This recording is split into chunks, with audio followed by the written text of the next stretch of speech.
to this channel. My name is Liz McGee, Prophecy for the Last Hour.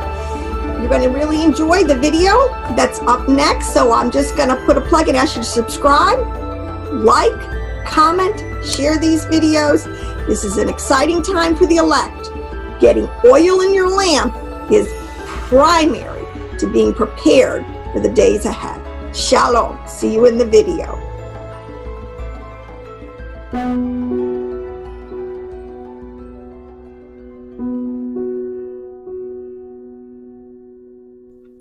Hi, welcome back to this episode, Prophecy for the Last Hour. Liz McGee.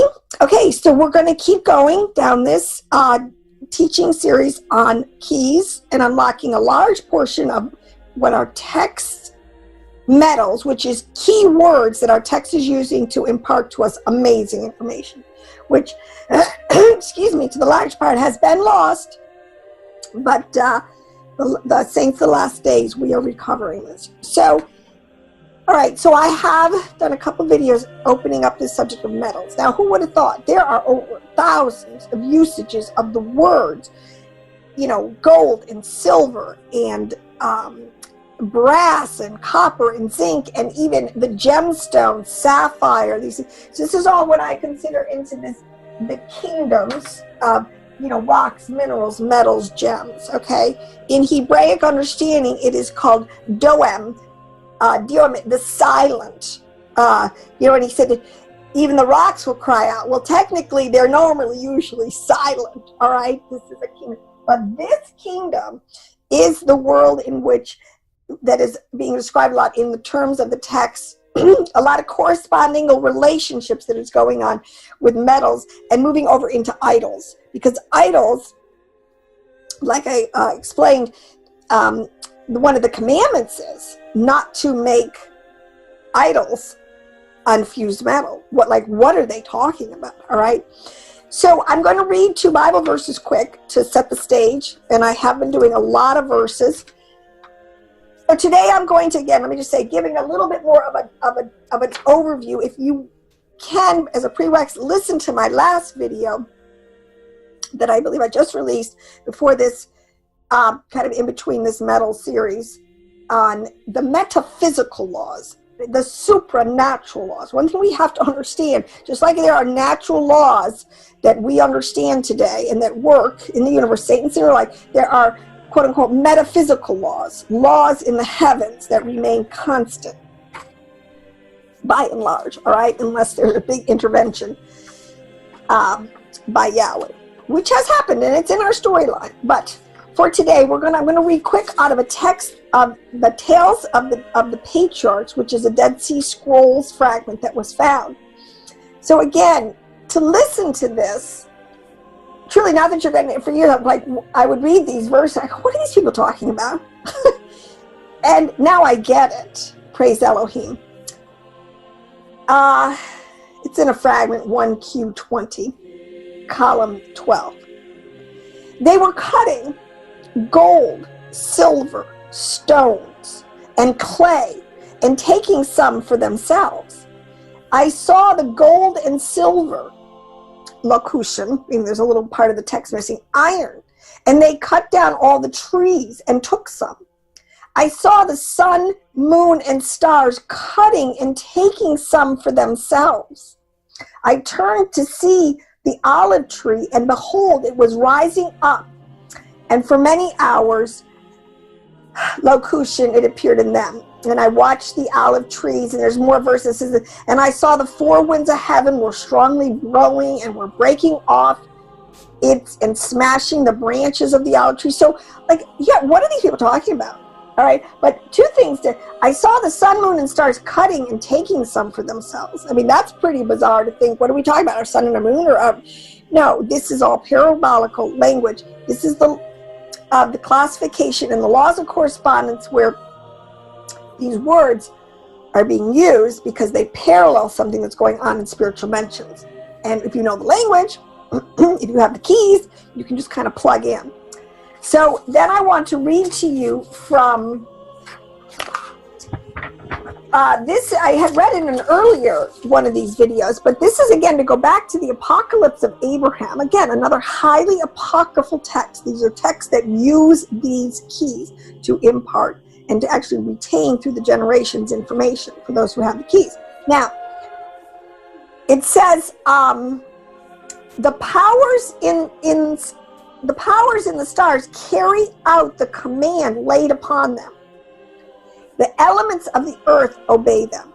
All right, and now this is actually will be our theme verse for this whole concept of metals and how they are being used in the different worlds and how they interface.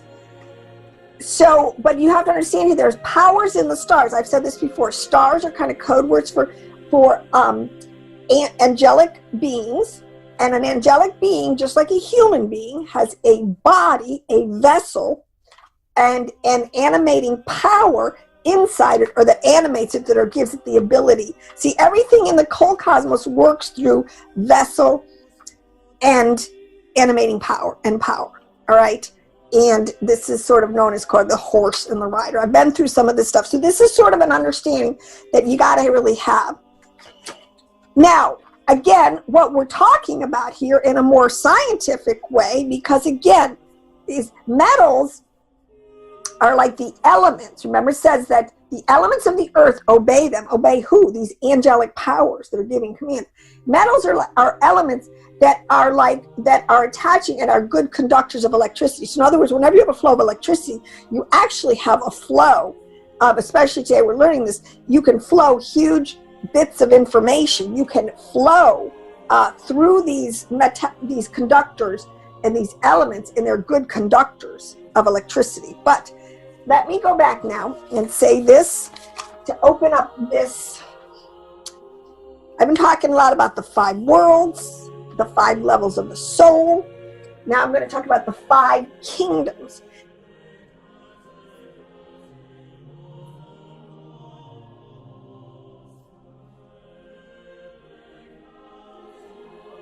See, there is no accident.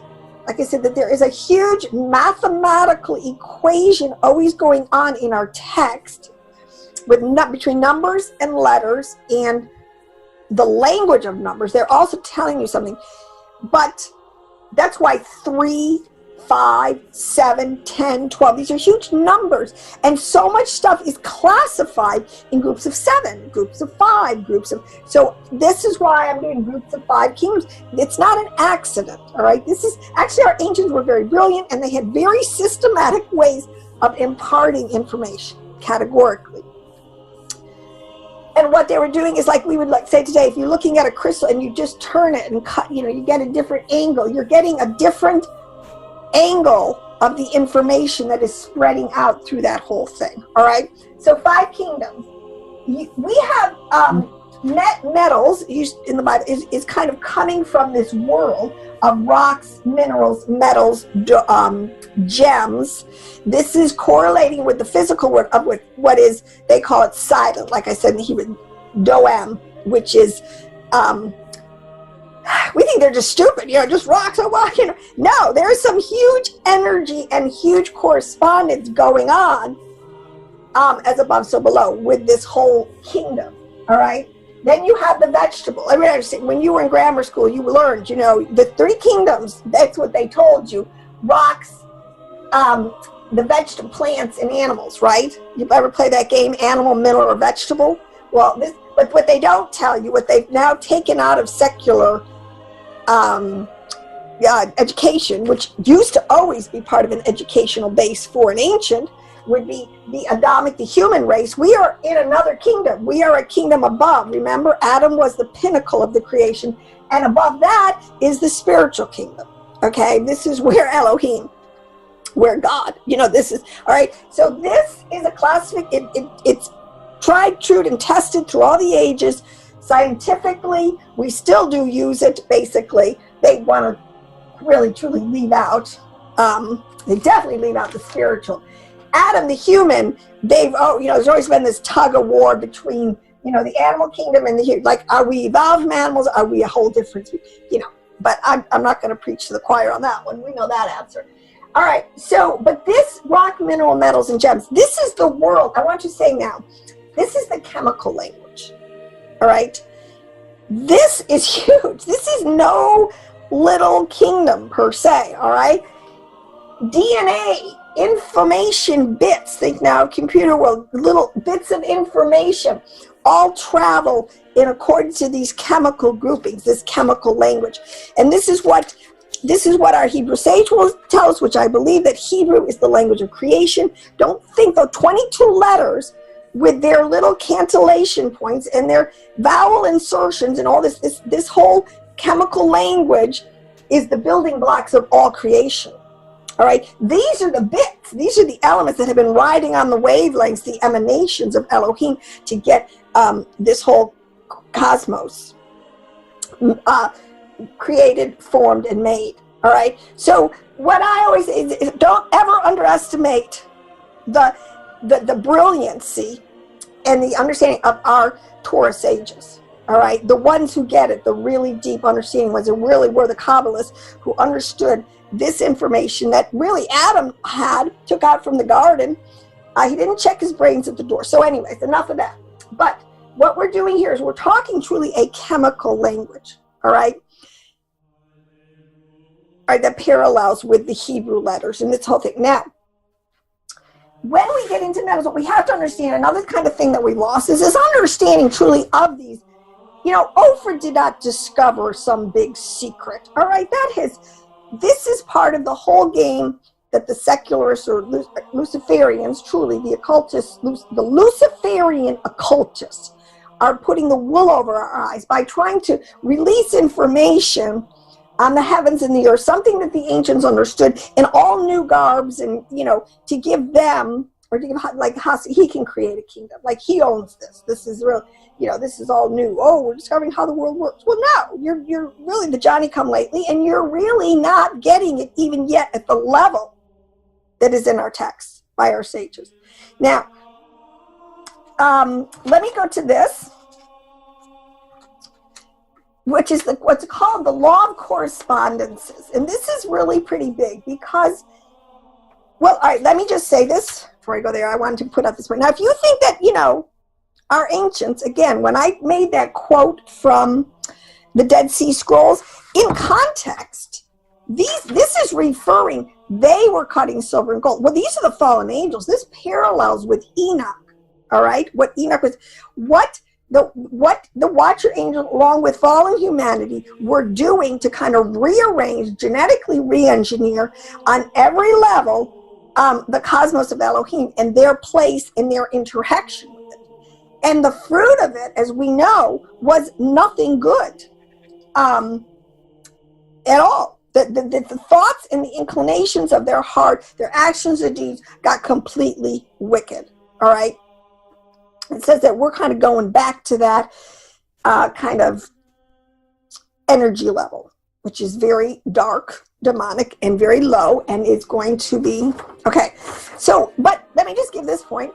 In archaeology, proving that metals were extremely important and had an understanding that we don't even grasp yet.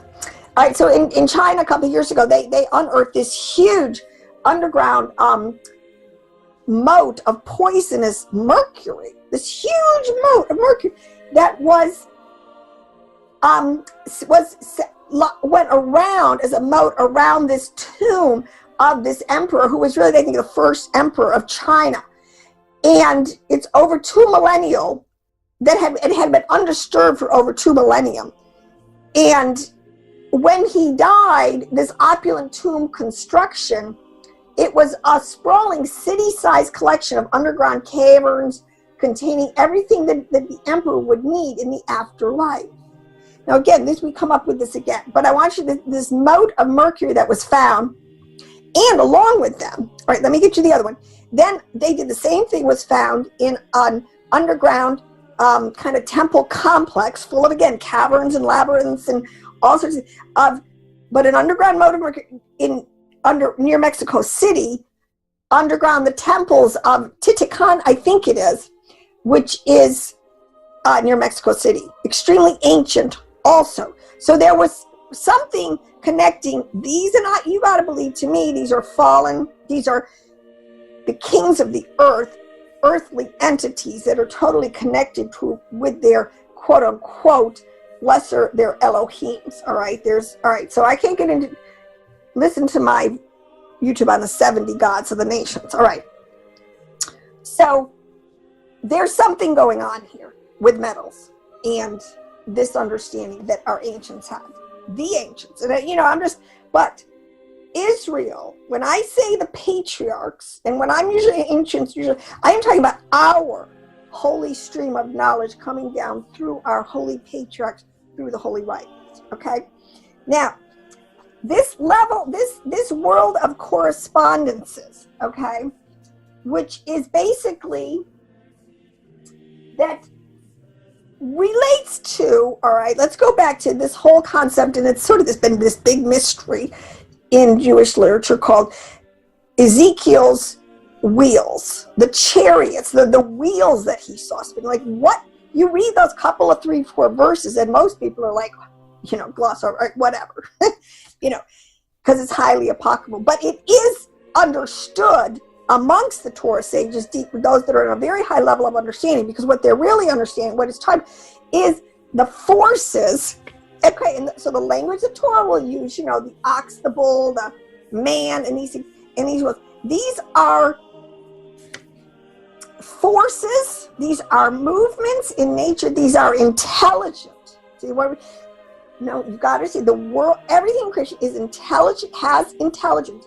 All these kingdoms have intelligence to them, have sentience to them, have many, especially in the atom and the animal kingdom, and even the plant, have a body, all right? So, and everything, they correspond, all right? So while there are chemicals on earth and minerals and gems and things, there is a corresponding gems, minerals, and even Yeshua is the rock that was cut from the mountain. And what is that talking about? All right. And they cycle. There's this constant flow. This is one of the rhythm. And there's just this constant flow and movement. Now I have to say this. I'm not losing anybody, but let me just read this.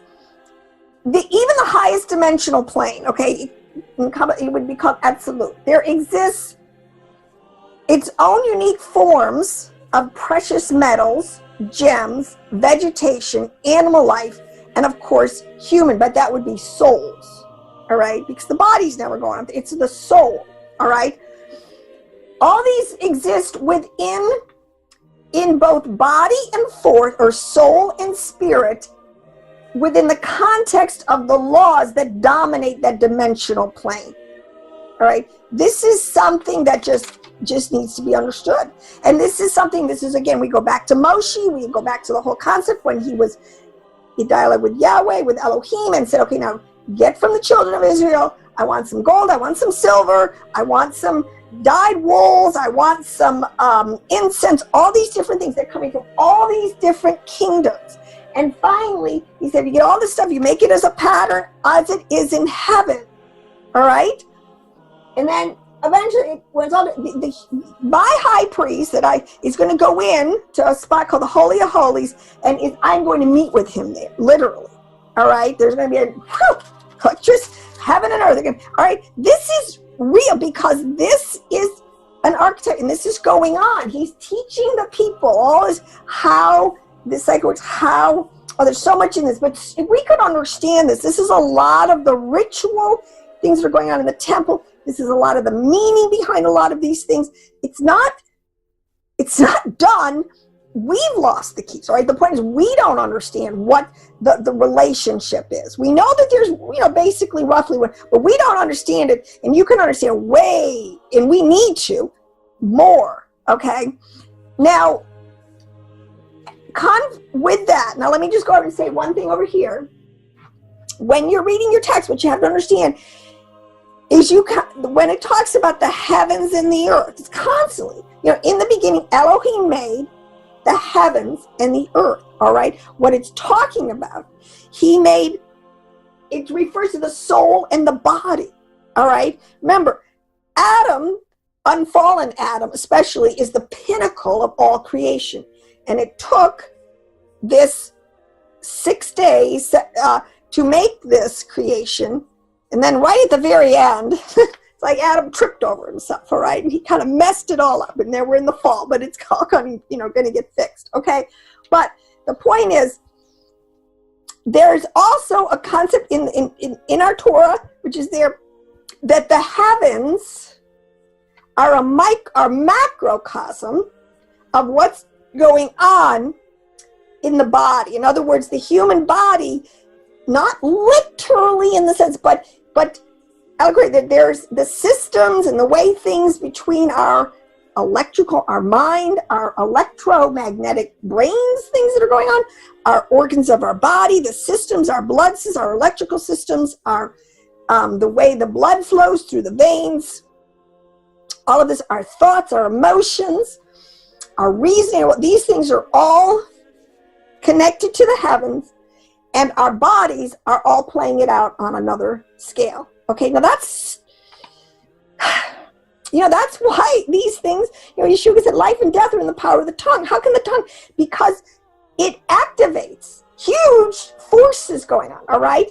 And it is because the angels, the four, have to obey, in a sense, what our voices, our intent, what comes out, it says. There's this law there that goes on, all right? So this is all part of the information stream that we need to get back. Now, let me go into this and say a couple of things now about correspondences even more.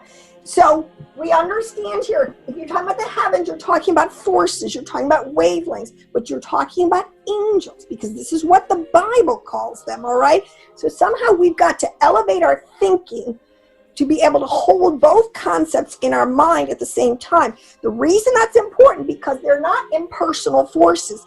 Angels are real sentient beings. They have a personality, they have a shape and a form, they have a job to do, they're in a hierarchical system under Elohim and all this kind of stuff, all right? So don't confuse the fact, so that you have to be a little bit anthropomorphic, but at the same time, we can understand it from a little bit of a rationalistic point of view, so we can wrap our mind around it, all right? It doesn't have to all be, quote unquote, just a fairy tale, all right?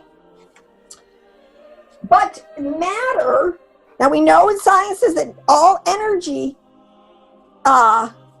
everything is energy, all right? We're even energy. Rocks are energy. They'll tell you that. They're moving, but the molecules are so slowed down so that our physical eyes and our physical ears, we can process that world. All right, but you have to always understand that matter is slow energy and forces are fast. And just think how fast your mind could move. Thoughts can come and go, but can your feet go anywhere near that fast? No. Okay, so these things just need to be understood. They're givens. Okay, so when you get into this law of correspondences, now this is what the next thing I have to say about how this all works, because I am going to tie it back into metals and idols, and I researched, I've been on this for years because it's always bugged me. I'm like, I know, Father, there is way more going on in these words that, than just carrying around a little pocket idol, all right? The law of correspondence, when it's combined with the law of what they'll call mentalism, all right, is a concept here that you are what you think, you are what you eat, you are what you emote. I mean, this is all new age kind of thing coming back, like, oh yeah, just emote positive energy and all this kind of stuff. Well, there is a certain amount of, yes, law in all of that, okay? But I want to say the New Agers, when everybody else, what they take out of the equation, which we have to put back. See, the point is we have to understand this information, get above it, and then we've got to put Yahweh back on the throne. This is where he is. He's been taken off, all right? So when this information comes back out with Yahweh at the top, his glory, again, will cover the earth as the waters cover in the sea, okay? they have taken out, number one, that there is a high God who is orchestrating this all thing, the intelligent designer, way more intelligent than me, all right, and that there's another piece of this, like we are always all like weighed in the balances. You can't just sit out there and think positive thoughts and think nothing bad is ever going to happen to you, because if you're a sinner and you are in willful besetting sin, there are consequences, all right? This is how the left, this whole concept, the left and the right side, you got to understand, you will come under judgment, especially if you belong to Yahweh. He's going to try to get your attention. So there's a little bit more going on here than they're going to let you know, all right? But that's all for other teachings.